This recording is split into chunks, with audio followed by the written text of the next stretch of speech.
Claymore was a disaster, and we shall go down this rabbit hole, this horrifying rabbit hole. So when it comes to Claymore, the first four episodes did a really good job introducing you to the characters, lore, and setup to get you interested in what happens next. After that came the flashback episodes about how Claire got her name and the backstory with Teresa.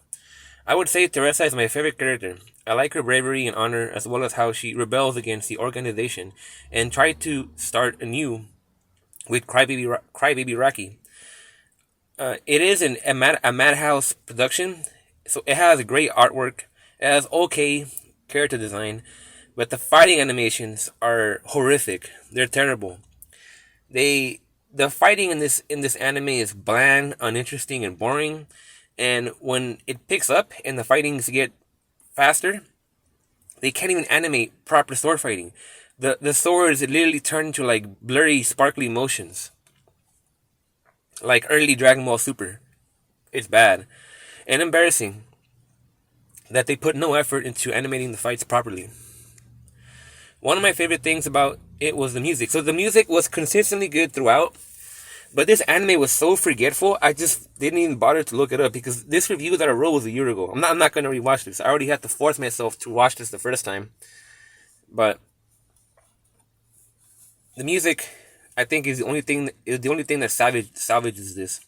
So Rocky's character, I couldn't really get into. I like the respect and admiration he has for Claire. It was a touching moment when Claire saw herself in Rocky in the same way that she was vulnerable with Teresa when Teresa saved her, and she wanted to cling to her as well.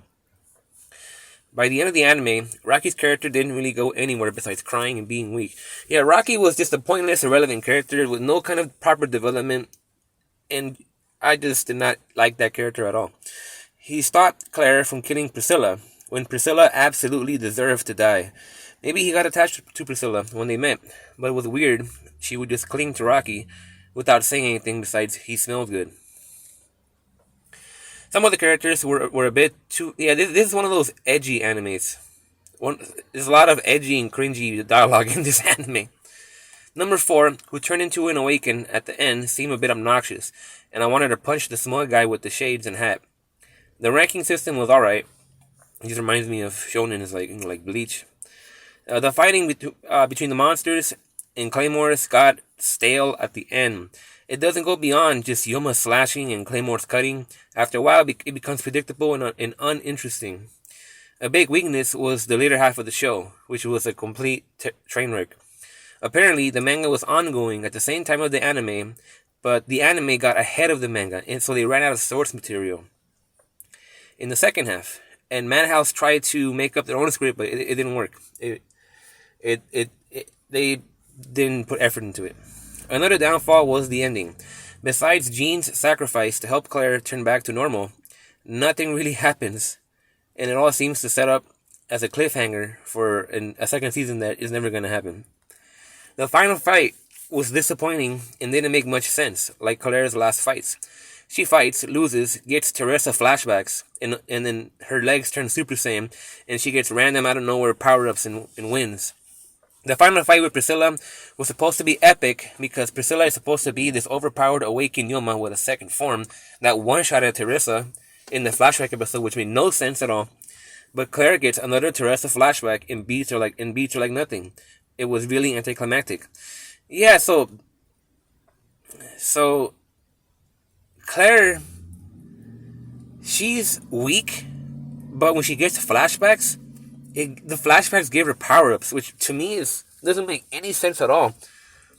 Like, the way Claire gets stronger is written so terribly. Like, oh yeah, my flashback. Now all of a sudden I'm stronger than the boss because my flashback inspired me to become stronger. Overall, I would say Claymore had really good character designs, music, and started out really great with its first few episodes in the Teresa flashbacks. Up to that point, I thought it was really good. Maybe even that's another train wreck for another video. But because they ran out of source material, the animation was not consistent with the fights and went downhill. And because the writing of the story became a hack, the series runs out of steam halfway and ends in an unsatisfying way. And once again, Mao shows me, as expected, that Mao ratings don't mean anything because Claymore has a higher rating, even though it's a terrible anime. So I did not enjoy this one, which is a shame because in the beginning it had potential, but it falls apart terribly. Like, how can you defend this? You can't defend this. You cannot defend this, unfortunately. But that's what I think about Claymore. It's a hot mess.